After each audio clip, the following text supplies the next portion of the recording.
wa rahmatun, na hiyo Qur'an ni rehma, ni amin kwa mwanadamu. Sasa hudan, Qur'ani hii mwongozo unaoongoza katika haki na kubainisha batili. Isitoshe rahma, hiyo Qur'ani amani, na ndio imani na ndio Islamu ambayo imo ndani yake kheri ya dunia, kheri ya walimwengu, wala min almu'minin. Lakini hayo yote manufaa yake kwa wale watu walioamini imani iliyo nini, iliyokamili. Qul bifadlillahi wa birahmatihi fabidhalika falyafrahu huwa khairun mimma yajma'un. Ya Rasulallah, ya Nabii Allah, ya Muhammad salawatullahi alayhi wasallam, qul, sema ewe mtume wa Mwenyezi Mungu, sema ewe mjumbe wa Mwenyezi Mungu, sema ewe nabii wa Mwenyezi Mungu, sema ewe mtume Muhammad salawatullahi alayhi wasallam, waambie walimwengu, waambie watu. Qul, sema ya Rasulullah, bifadlillah, kwa hiyo fadhila zake Mwenyezi Mungu, wa birahmatihi, na kwa hiyo rehema yake Mwenyezi Mungu, fadhila yake Mwenyezi Mungu, hiyo Qur'an, hiyo Qur'an yake Mwenyezi Mungu, na hiyo rehema yake Mwenyezi Mungu, hiyo imani aliyoleta Mwenyezi Mungu, wa birahmatihi, kwa hiyo fadhila zake Mwenyezi Mungu, wa birahmatihi, na rehema zake, fabidhalika, kwa hayo mawili, hiyo fadhila zake na rehema zake, hiyo Qur'ani yake na hiyo imani yake Mwenyezi Mungu, wabidhalika falyafrahu, wafanye nini wanadamu? Wafurahi kwayo. Dunia mzima ifurahi kwa hiyo Qur'an. Ramadhani, falyafrahu, dunia mzima wafurahi kwa hiyo Qur'an, dunia mzima wafurahi kwa imani, kumwamini Mwenyezi Mungu. Kheri kubwa hiyo alileta Mwenyezi Mungu, na walio na hayo wafurahi, walio na hayo wafurahi. Ndio anabainisha Mwenyezi Mungu kuwa dunia pasina Qur'an furaha hapana. Ya salam, Ramadhani upo wewe, dunia pasina Qur'an hapana furaha, dunia pasina iman hapana furaha, dunia pasina Islam hapana kheri, hapana nini? Sasa Mwenyezi Mungu, fabidhalika, kwa fadhila zake Mwenyezi Mungu, yani hii Qur'an, wa birahmati, na kwa ihsani zake, na kwa imani yake, na kwa Islamu yake, falyafrahu, wafurahi wale waja watakaoshikamana na Qur'an, watakaoshikamana na iman, watakaoshikamana na Islamu, wafurahi. Falyafrahu, walimwengu wafurahi kwa hayo. Neema kubwa ya Mwenyezi Mungu katika hiyo dunia, Islam, iman, Qur'an.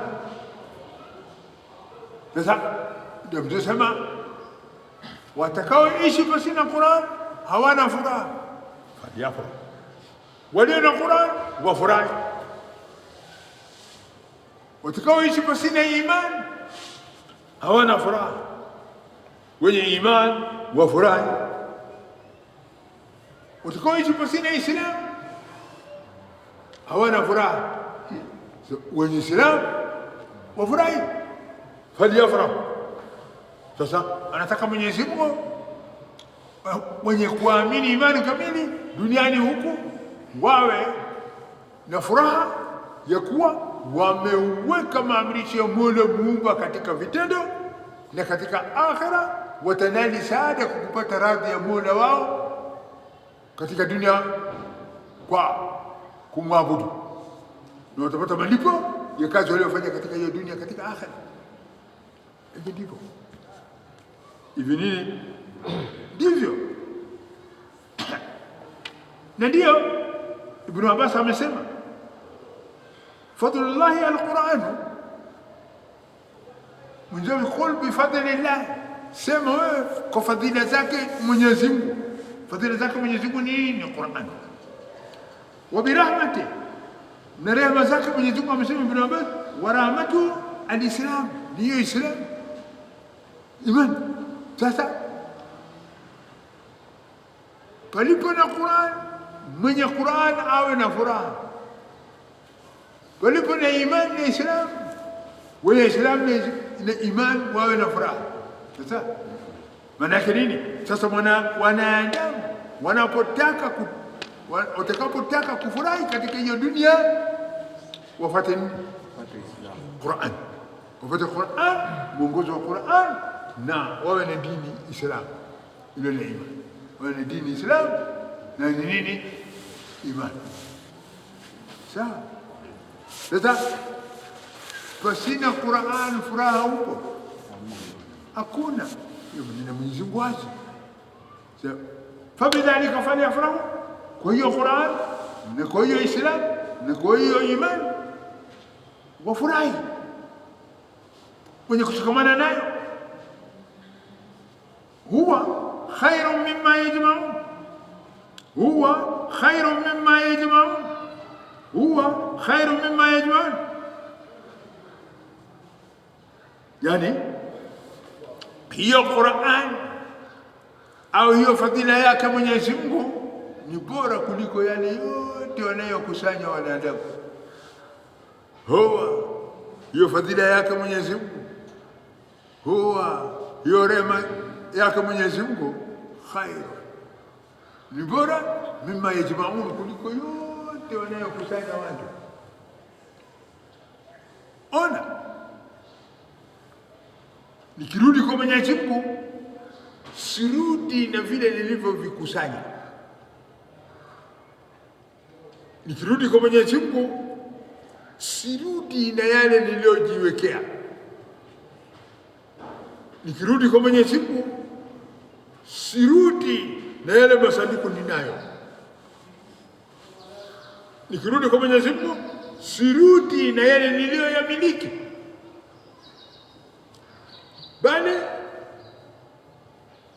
Qur'an ya Mwenyezi Mungu, anayo Mwenyezi Mungu, tukutana nayo huko, bali Islam tutakayotoka nayo hapa ndio tutaanza kukutana nayo kaburini. Madini ukanitaulizwa mpaka nifike nayo yawma yaqumu an-nasu li rabbil alamin, siku ambayo watu watasimama mbele ya Mwenyezi Mungu. Sasa kitakacho subiana na mtu niyo imani yake katika hiyo Qur'an. Imani yake katika nini? Katika Qur'an. Na hayo mengine ndio Mwenyezi Mungu anakuambia wewe shughulika na wenye kushughulika, shughulika nayo. Kwa dunia lazima uwe na hayo. Dunia lazima uwe una hayo, umekusanya mambo, vitu yote yangu, kaa nayo mwana yangu. Lakini kikubwa kilicho bora kabisa ni vinyo kusanya Qur'an. Sawa? Huwa ndio fadhila zake Mwenyezi Mungu, yani Qur'an khairun, ni bora mimma yajma'un, kuliko hayo wanayo yakusanya, kuliko hayo wanayokusanya.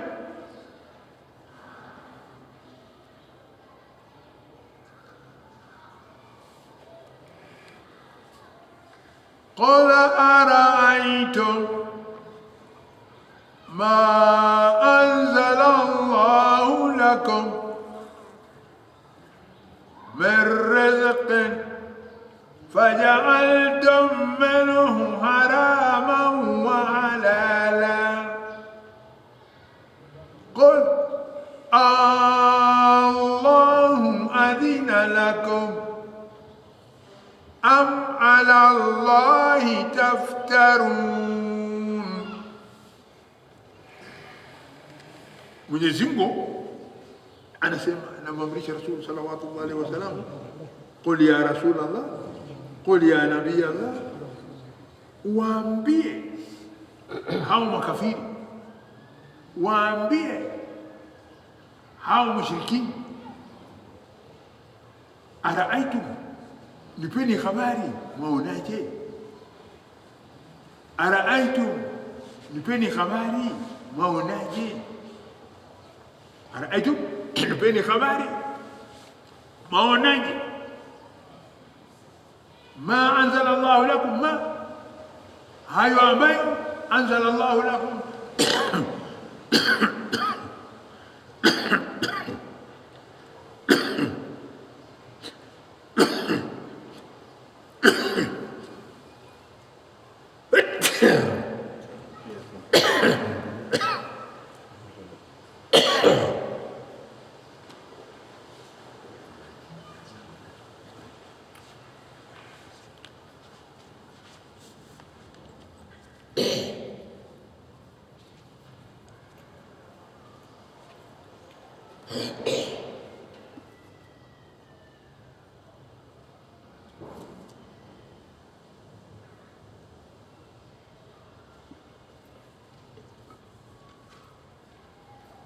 نعم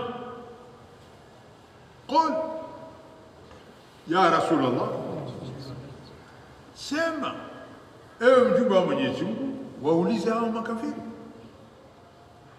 wauliza hao mushrikini, araaitu, nipeni habari, mwaonaje? Araaitu, nipeni habari, mwaonaje? Ma hayo ambayo anzala Allahu lakum, aliyowateremshia Mwenyezi Mungu,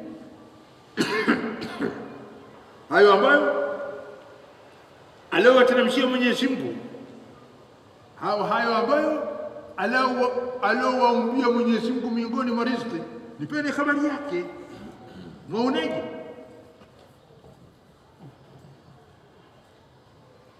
Hizo tulizowateremshia, tulizowaambia miongoni mwa riziki, faja'altum minhu,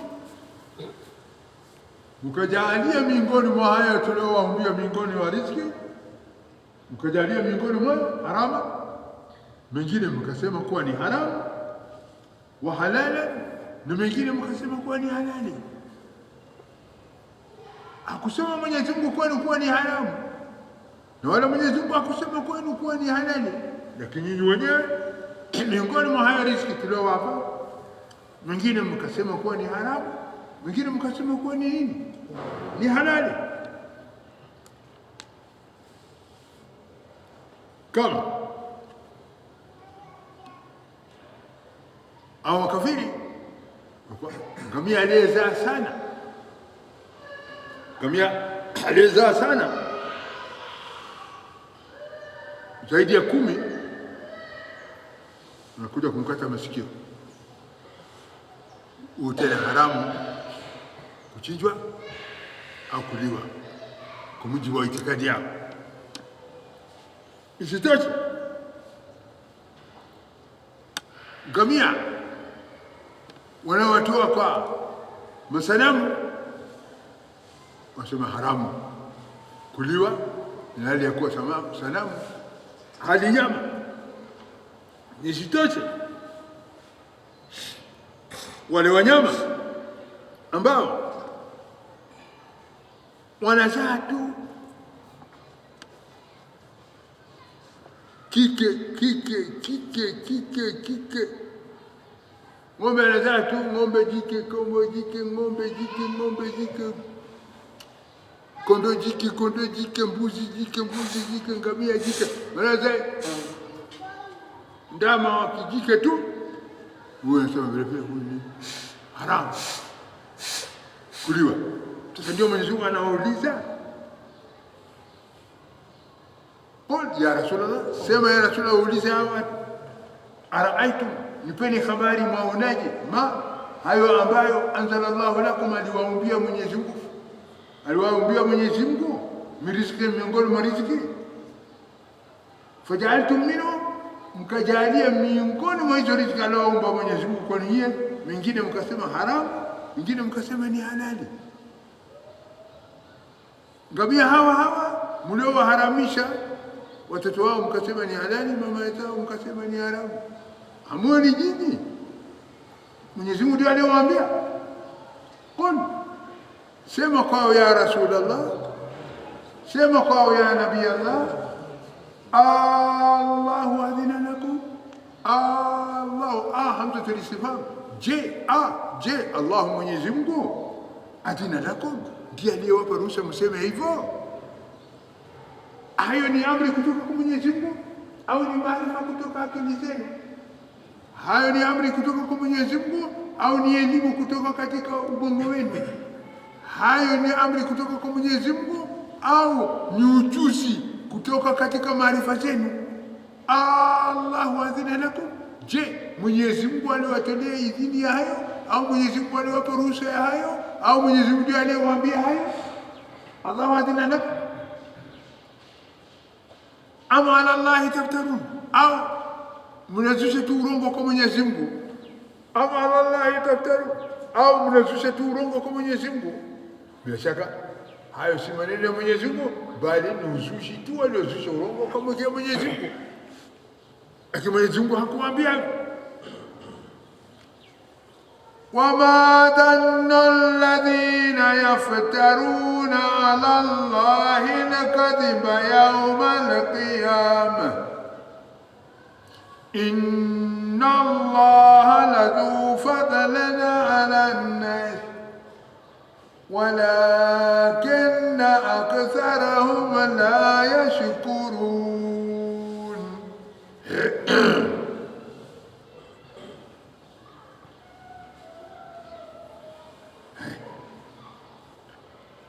Anasema Mwenyezi Mungu,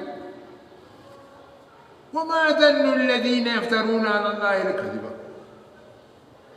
nini dhanna alladhina, ya watu ambao yaftaruna, wanaozusha ala Allahi, kwa Mwenyezi Mungu, alkadhiba, urongo, yauma alqiyama, siku ya kiyama.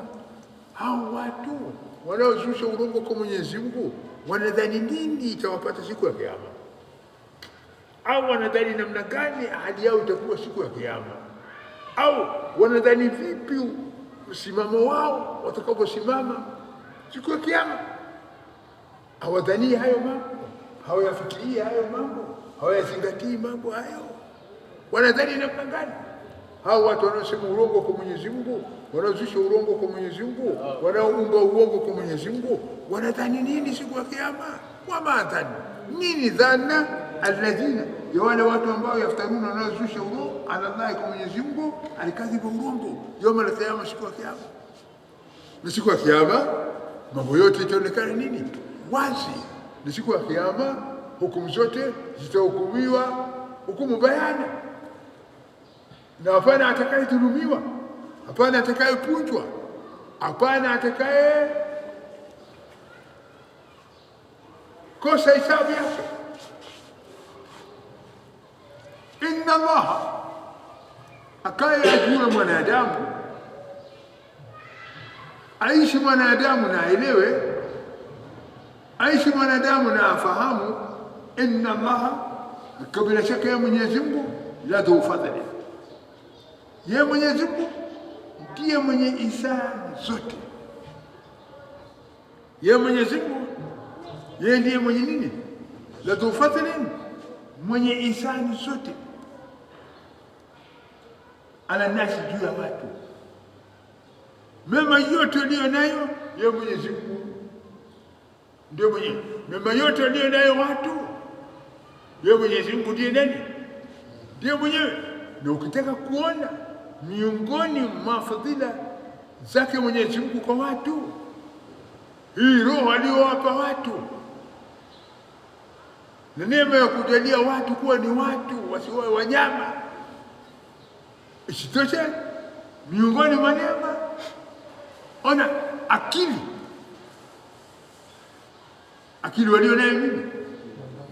Walio nayo watu. Hiyo ni wewe, ni nini? Ni neema kubwa. Fahamu walio nayo watu. Hiyo ni nini? Ni fahamu kubwa vile vile, ni neema kubwa vile vile. Neema nyingine kubwa ni hiyo Qur'an. Neema kubwa kwa watu ni hiyo Qur'an. Sasa watakapokataa watu kitabu Allah, watakapokataa watu Qur'an Allah, watakaopinga watu kitabu Allah, watakapopinga watu kitabu Allah, Qur'an Allah, watu watakuwa wamekataa neema. Watu watakuwa nini? Wamekataa nini? Wamekataa neema. Na isitoshe, miongoni mwa neema, Mwenyezi Mungu alituma ulimwenguni mamitume. Mamitume kuja kunini? Kuwaongoza watu ile njia yake anayotaka, kuongoza watu katika yale anayopendekeza, kuja kuongoza watu katika yale yaliyomo ndani yake nini? Maslaha ya watu, yaliyomo ndani yake nini? Kheri ya watu. Lakini watu walio watu wako, hilo ndilo swali. Watu walio watu wako wanadai watu kuwa wao ni watu, wanadai watu kuwa wao ni watu. Je, wamefuata pendekezo la watu? Je, wamefuata pambo la watu? Je, wamechukua jukumu la watu? Unakuta hayo yote hapana, bali watu wamesalia watu pasina mwongozo wa kiwatu, pasina mwongozo wa kiwatu na lile lengo waliloumbiwa kwayo. Lengo waliloumbiwa kwayo ni kushikamana na mwongozo wa Mwenyezi Mungu. Na Mwenyezi Mungu asema, inna Allah la tufadhila ala nas, ya Mwenyezi Mungu ni mwenye fadhila kubwa juu ya watu, mwenye ihsani kubwa juu ya watu, mwenye neema kubwa juu ya watu. Walakinna aktharahum la yashkurun, walakinna aktharahum la yashkurun, walakinna aktharahum la yashkurun. Lakini wengi wa watu hawafanyi nini? Hawashukuru hizo neema zake Mwenyezi Mungu. Wengi wa watu hawana nini? Shukrani katika hizo neema zake Mwenyezi Mungu. Sasa shukrani ni nini? Lazima tujue shukrani ni nini. Ashukuru sarfu al-abd jamia ma an'ama Allahu lahu ila ma huwa lahu. Shukran sarfu al-abd ni mtu kuzipeleka jamia ma an'ama Allahu lahu, vyote ambavyo Mwenyezi Mungu kamnemesha nazo, mtu kapeleka ila ma huwa la, katika ile njia ambayo Mwenyezi Mungu ameumbia kwayo. Kwanza kabisa mtu anajiona nimeumbwa sababu gani? For what reason am I created? Nimeumbwa kwa sababu gani? No reason except an ta'budu Allah, upokeshe Mwenyezi Mungu. Sasa mwanadamu huyo atakapo kuwa hivyo, anachukua ubinadamu wake wote anaweka katika ibada. Anachukua ubinadamu wake wote anaweka katika nini? Ibada. Na atakapochukua mwanadamu ubinadamu wake akaweka katika ibada, hapo anakuwa ameshukuru. Hapo atakuwa amefanyaje? Ameshukuru. Safra api ni kupeleka mja jamia ma an'ama Allahu lahu, vyote ambavyo Mwenyezi Mungu kamneemesha navyo, ila ma huwa la, katika ile njia iliyotakikanwa kwayo, iliyoumbiwa kwayo. Huku ndiko kushukuru.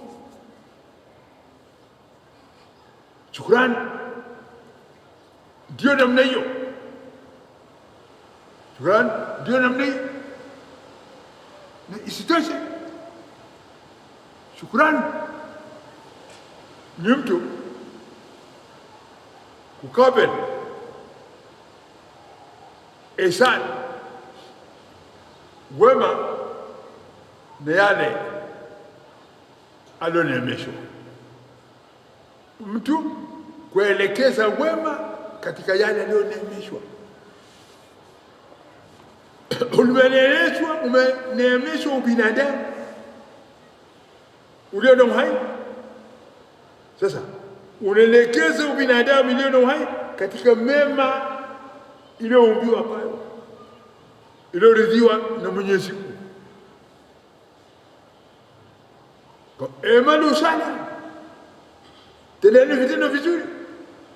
Wakuli emalu, fanyeni kazi nzuri. Sasa unaelekeza ubinadamu katika ile amri iliyokuja katika nini? Katika Qur'an. Hapo ndipo unakuwa nayo vile vile unafanyaje? Unashukuru. Sasa shukrani nyingine, irfanul ihsan wa nashru. Irfanul ihsan wa nashru. Irfanul ihsan ni mtu kujua wema aliotendewa, ni mtu kutambua mema aliofanyiwa, ni mtu recognize mema aliofanyiwa na nani? Na Mwenyezi Mungu. Kutambua mema aliofanyiwa mtu na Mwenyezi Mungu, kutoka kwa Mwenyezi Mungu. Kutambua mema aliofanyiwa na Mwenyezi Mungu, kutambua mema alioruzukiwa na Mwenyezi Mungu. Atambua mtu hiyo, akitambua mema yote aliofanyiwa na Mwenyezi Mungu, kisha akafanyaje hiyo mema? Wanashruhu, akausambaza hayo mema aliofanyiwa na Mwenyezi Mungu, akausambaza katika njia ya kheri.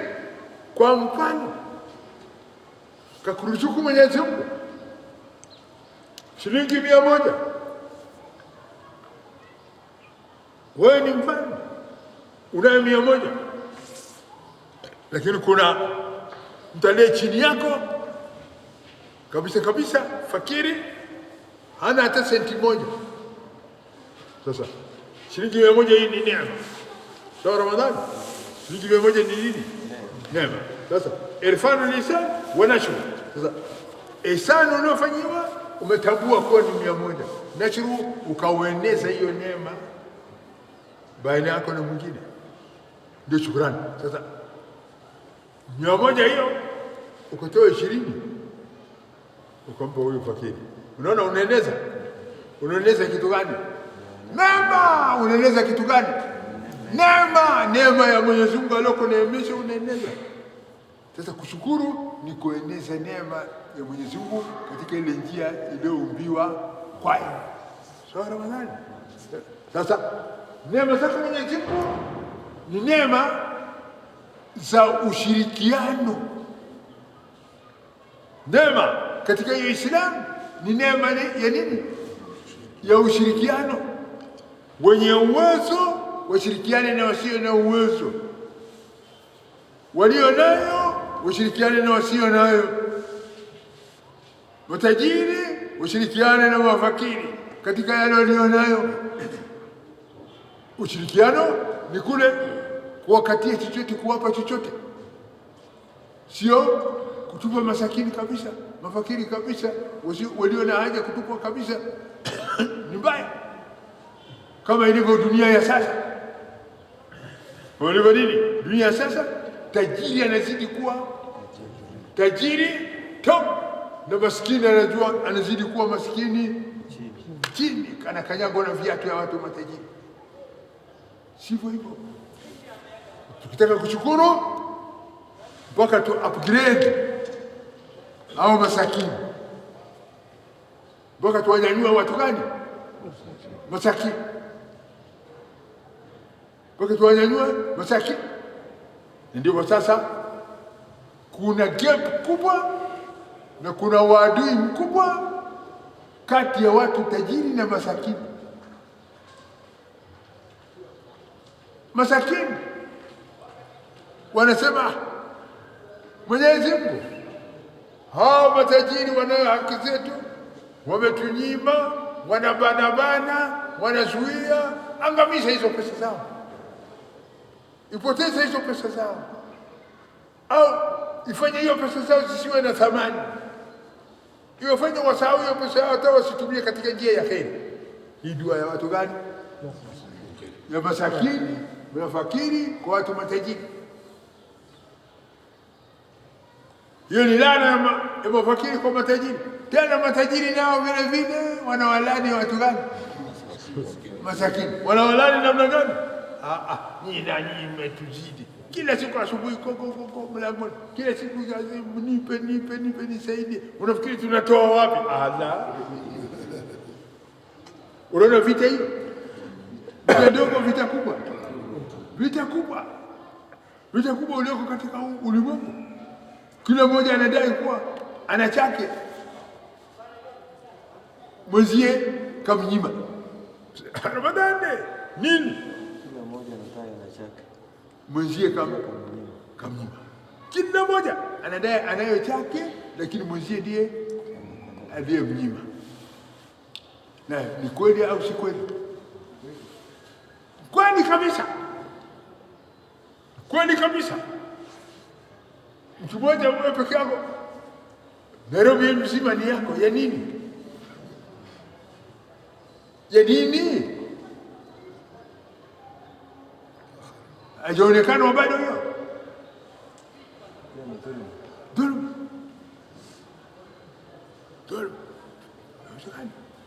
Ndio hivyo. Ndio Mwenyezi Mungu anasema inna Allah, kabla shaka ya Mwenyezi Mungu la dhufadhila lana, ni mwenye fadhila kubwa juu ya watu na ihsan kubwa juu ya watu, walakin aktharahum, lakini wengi wa watu la yashkuruna, hawana shukrani. Hawana nini? Hawana shukrani. Wanapewa tena wanatapika kwenye ile sahani. Wanapewa tena wanatema makamasi katika ile sahani. Sasa mtu anaanza shukrani huyu, badala ya kukusafishia sahani yako mzuri uliompa kwa hiyo ugali na kasukuma, amekula ameteuka, lakini akatafuta kitu cha kukuchukiza, akatapika kwenye hiyo sahani, alafu anakurudishia sahani na matapishi. Utapa ugali kesho Juma Ramadhani, kesho utamuona huyu nimpe, atanitapikia tena kwa sahani.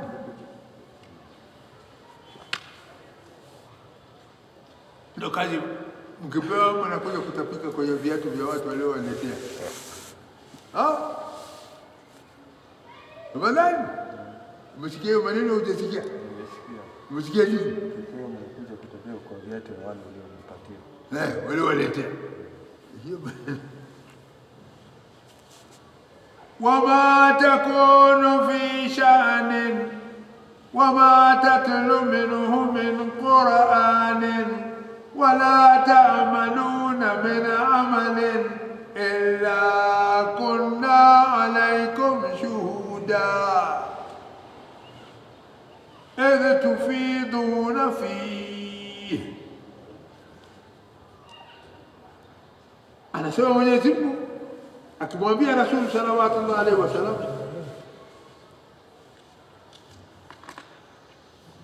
wama takunu, na wewe ya Rasulullah huwezi kuwa fi shani, katika hali namna yote ile utakayo kuwemo ndani yake, au fi shani, au katika jambo miongoni mwa majambo yoyote yale utakayo kuwemo ndani yake, utakuwa katika hiyo hali. Wama tatlu minhu, na wala utasoma katika hali namna yote ile utakayosoma min Qur'ani, katika Qur'an. Wala ta'maluna min amali, na wala hamtatenda miongoni mwa vitendo namna yote ile, illa kunna alaykum shuhudan, ila sisi tumashahidi kwenu. Ila sisi tunini? Tumashahidi kwenu. Hapo utaona Mwenyezi Mungu anajitokeza anasema, hamtakuwepo katika hali namna yote ile iwavyo, ila sisi tumashahidi tunayoona. Tunawa nini? Shahidi ni mtu gani? Yule aliyeshuhudia kitendo kilichofanywa, yule aliyeona kitendo kilichofanywa. Ndio Mwenyezi Mungu anasema katika hali namna yote ile muwayo, ya Mwenyezi Mungu anaona vitendo namna yote ile muwafanyavyo, Yeye Mwenyezi Mungu anaona, kuna alaikum shahidi, sisi tu mashahidi kwenu.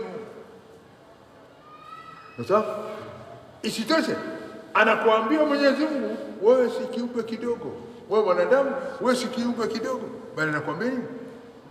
Ma yalfidhu min qawlin illa ladayhi raqibun atid. Huyu mwanadamu hatamki tamko ila kuna mlinzi aliyetayarishwa kumlinda huyu mwanadamu. Raqib, mlinzi akidi aliyetayarishwa kumlinda huyu mwanadamu, ana take record. Sawa.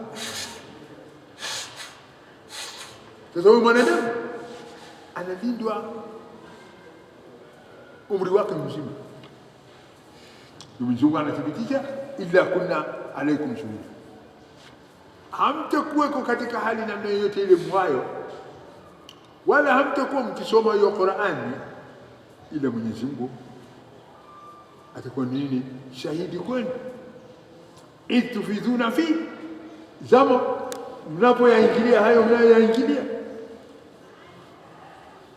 Itufidhuna fi, zama mnapoyaingilia hayo mnayoyaingilia.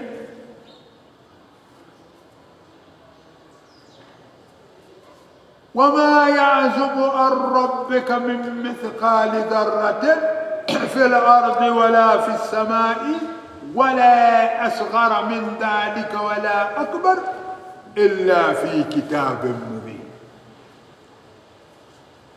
أنا سأقول Mwenyezi Mungu, وما يعزب عن ربك, haifitikani kwa Mola wako, haipotei kwa Mola wako. Wama yaasubu, haifitikani arrabbak, kwa Mola wako muumba. Wama yaasubu, haipotei kwa Mola wako muumba arrabbika, kitu miongoni mwa vitu min mithqali dharratin,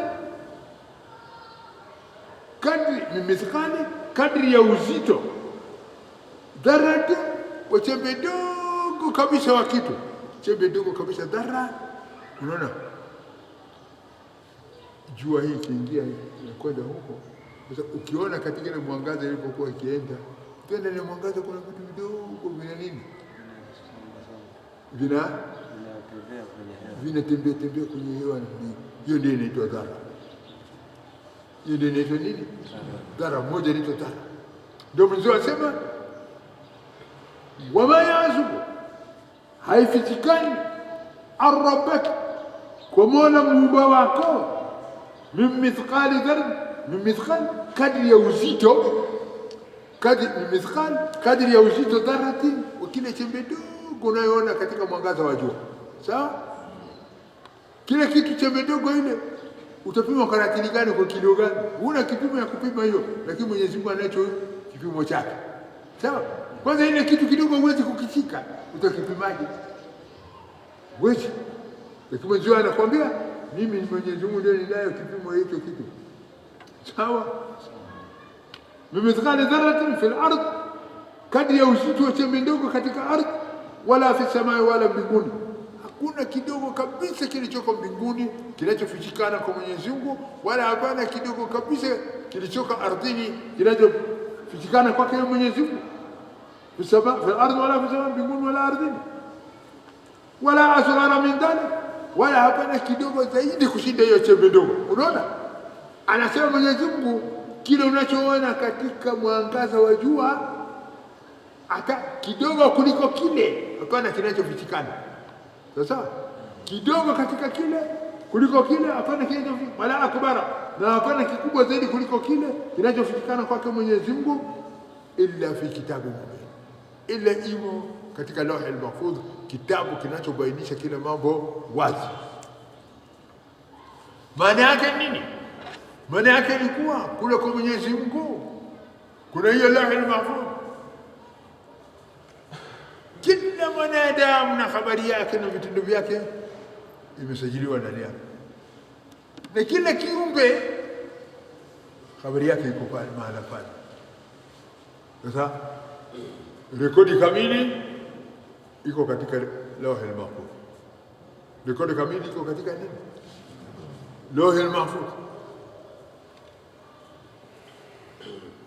Sasa kama vile kila mwenye kitambulisho rekodi yake iko level. Kila mwenye kitambulisho rekodi yake iko. Na sisi mwanadamu vile vile kila aliyezaliwa ulimwenguni hapa habari yake, rekodi yake tamamu iko hapo. Sasa anakwenda tu kwenye reli, unapita kwenye reli inatoka hapo mpaka Kisumu. Ile kanawala inaweka line clear tu Kisumu. Unaona zingine treni imekwenda Nyanyuki. Line yake imejaa hii. Siku nyingine treni ilitoka wapi sijui huko. Dereva hayuko. Injini pekee ilipita hapo. Inakwenda tu. Uko unafuata nini? Ndio mwanadamu vile vile unafuata nini? Ukikataa amri ya Mwenyezi Mungu utakuwa direct unaanguka kama injini hapo. Sawa? Wala akbar min dhalika, wala kubwa kuliko hiyo, ila fi kitabu mubin, na yote yametajwa katika hicho kitabu kinachodhihirisha kila mambo wazi na dhahiri. Ala inna awliya Allahi la khawfun alayhim wala hum yahzanun. Ala, mzindukane, muondoke kutokamana na nini? Ghafla mliomo ndani yake. Amkeni kutoka katika ghafla mliomo ndani yake. Inna, hakabila shaka, awliya Allah, wapenzi wake Mwenyezi Mungu, la khawfun alayhim, hawana uoga wa kwenda kwa Mwenyezi Mungu. La khawfun alayhim, hawana uoga wa kwenda kwa Mwenyezi Mungu.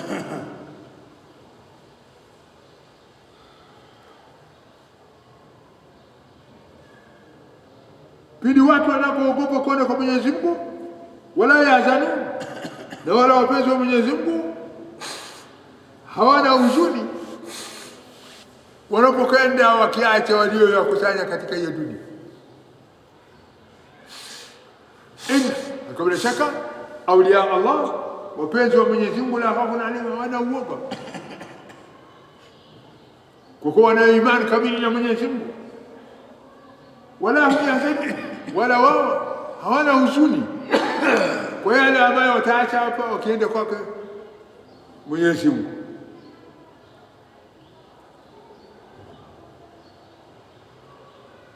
Kuna kijana mmoja alikuwa hapa nyumbani anaitwa Zaki.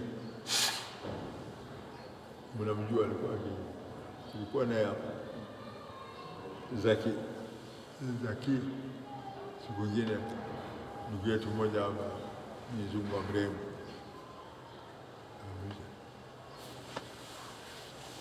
alisoma hiyo aya. Huyu jamaa yetu alisoma hiyo aya, ala inna awliya Allah la khawfun alayhim na kuuliza kia mzee, kweli hawa awliya Allah wako? Aina Mahmud aina khashimoni iswali kwa asali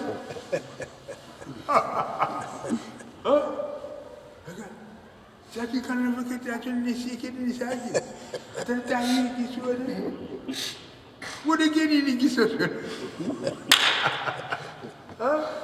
wodegeni kiswali atatahiri wakati nisaji wodekana mtahasani. Sasa ile bwana alipo ulizwa, je, kweli awliya Allah wako?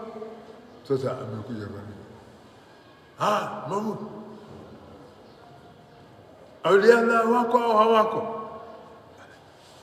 Sasa umeulizwa ile huko ukasema yule hana akili. Sasa unakuja nikasema Aulia Allah ni wewe. Aulia Allah ni wewe. Audhu billahi minash shaitani.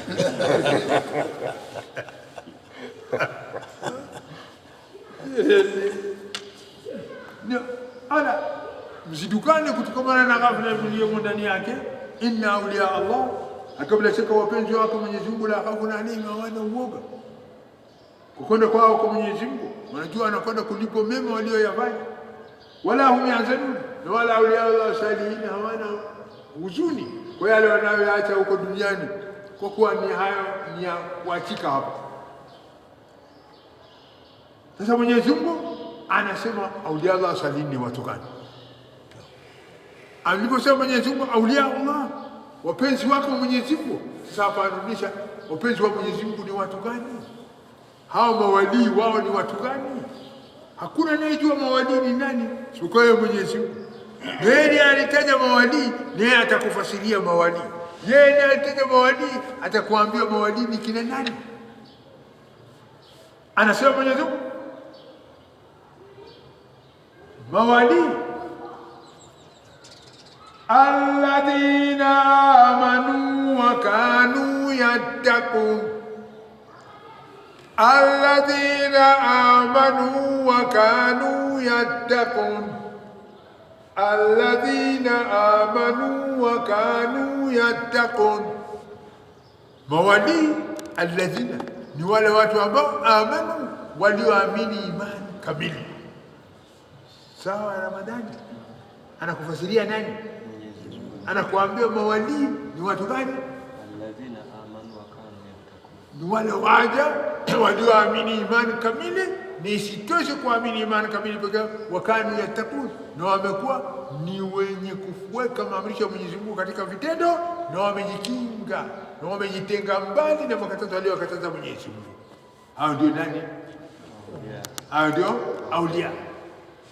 Na ilikuwa Zakia ilikuwa huyu mzee amjibishe tu, mawalii ni wale wachaji Mungu na wale wanaoweka maamrisho ya Mwenyezi Mungu katika vitendo na wakajiepusha mbali na makatazo ya Mwenyezi Mungu. Ndio mawalii.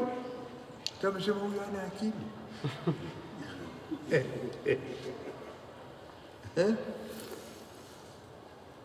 Lahumul bushra fil hayati dunya wa fil akhirah. Anasema Mwenyezi Mungu lahum, wanayo hao mawalii albushra, habari njema. Yani habari njema ni ya hao mawalii. Kwa hapo duniani walikuwa wao ni nini? Amanu.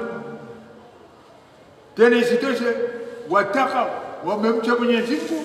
Habari njema ni yao fil hayati dunia, katika huu uhai wa dunia, wa fil akhirah, na katika akhirah. Yani wameishi katika uhai wa heshima katika dunia kwa kuoka maamrisho ya Mwenyezi Mungu katika vitendo na makatazo wakakatazika, na katika akhirah wataishi vile vile katika uhai mwema kwa kupewa ujira na kulipwa ujira wa kazi waliofanya duniani.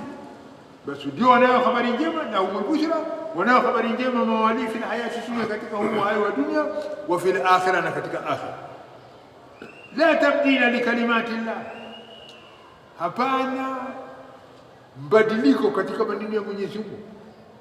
Mwenyezi Mungu amesema hao mawalii wanayo furaha katika akhirah na dunia, basi hapana mbadiliko katika hayo maneno.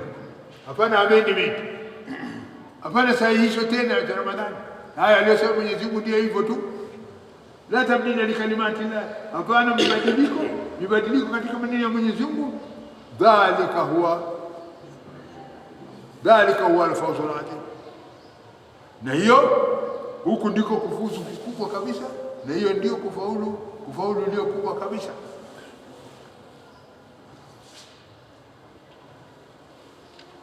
Kufaulu iliyo kubwa kabisa. Wallahi. اللهم اجعل القرآن لنا في الدنيا خليلا وفي القبر مونسا وعلى الصراط نورا ومن النار سترا وحجابا وإلى الخيرات كلها دليلا. اللهم اجعل القرآن ربيع قلوبنا، اللهم اجعل القرآن ربيع نفوسنا، اللهم اجعل القرآن ربيع قلوبنا. اللهم ربنا حبب القرآن في قلوبنا، اللهم ربنا حبب القرآن في نفوسنا، اللهم ربنا حبب